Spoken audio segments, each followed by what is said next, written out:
I'm David Hopkins. I'm Deputy Superintendent of Operations for Galena Park School District in the Houston area. Well, we've been using the product for 6 or 7 years, even when it was a CD, the Bridges product on CD, and we used it in our middle schools for the assessment piece. It was a state requirement for CTE that we have something. And we used it for that, and as we began to look for more advanced tools to use, we ran across the electronic portfolio when it became available, and it was just a next step in what we were doing in our district, which has really evolved. One thing has led to another, and the electronic portfolio led us, we needed a good 4-year planning or 6-year planning tool, and we began to investigate the use of that. And as we did that, we realized that we needed time for kids to be able to investigate careers and to be able to do their plans. And so we started a one-semester course. We called it Marketing Yourself. It was a CTE weighted funded course. We put it in the 9th grade, and that allowed us time for those kids to do the investigation and the interest inventories that they needed to do to learn about themselves, and then to be able to choose a cluster, one of the 16 clusters, and from those clusters we've developed pathways, and from those pathways we now have sequence of courses in CTE that are pre-populated, saving the kids lots of time, and the teachers that are doing it, the teachers now have become quasi-counselors because they have to understand all the credits and graduation requirements, etc. So we've had to train them, we've trained counselors, and we've gotten the counselors to approve those plans as 9th graders. And we've been doing this now. This is our 3rd year. In that process, we've learned that one of the things that we always wanted to be able to do was be able to take the data from the plans and use it for student registration.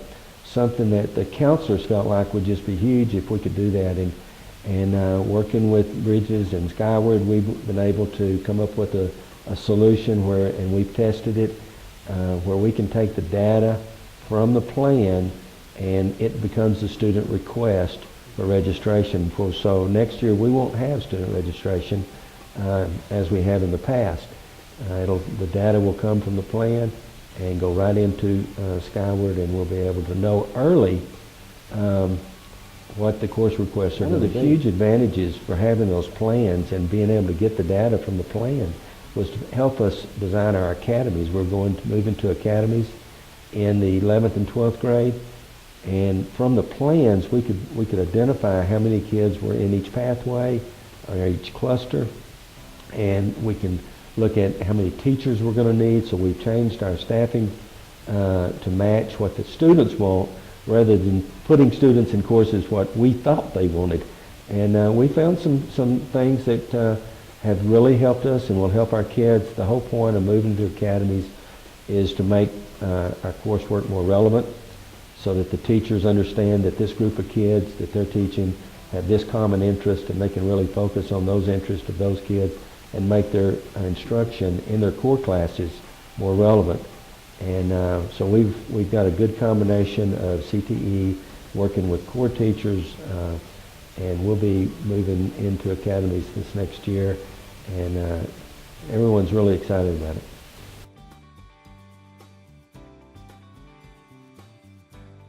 Well, the one big aha was when we were able to really take the data and move it into the student registration piece. The other big aha, and it's been for more of our administrative team, is the tracking piece, and to be able to look at a student's portfolio, look at their plan, and immediately identify whether they're on track or not. When I showed this to our principals, assistant principals in the spring, I showed them kids from the fall who had done their plans with their teachers. The plans had been approved and everything looked good, and now they're off track. And I'm showing them, well, the reason they're off track is they failed algebra and math and science the first semester. So they're going, oh yeah, so those kids we could immediately identify as needing to be in some kind of recovery class in the spring to get them caught up so they could get credit for those courses. And the superintendent's looking at it and he's saying, oh, this is great. Now we know, we have better data on who's on track for graduation. Everybody can see it. The teachers can see it. The counselors have a better view of it. And not only just in the plan, but the completion enrollment data. When we were able to roll that in so that you could see, it was like a student's transcript and plan all matched up in one document. And that's just huge. I would suggest to the other districts to look at the 4-year plan, look at how the completion enrollment data is included with the plan so that you can see quickly what the students have done all the way up from middle school. Because if they've taken a course in middle school that's credited for high school, it has to show up in the plan, and those credits need to show up so you can quickly look across and see if they have enough credits in the right areas for graduation.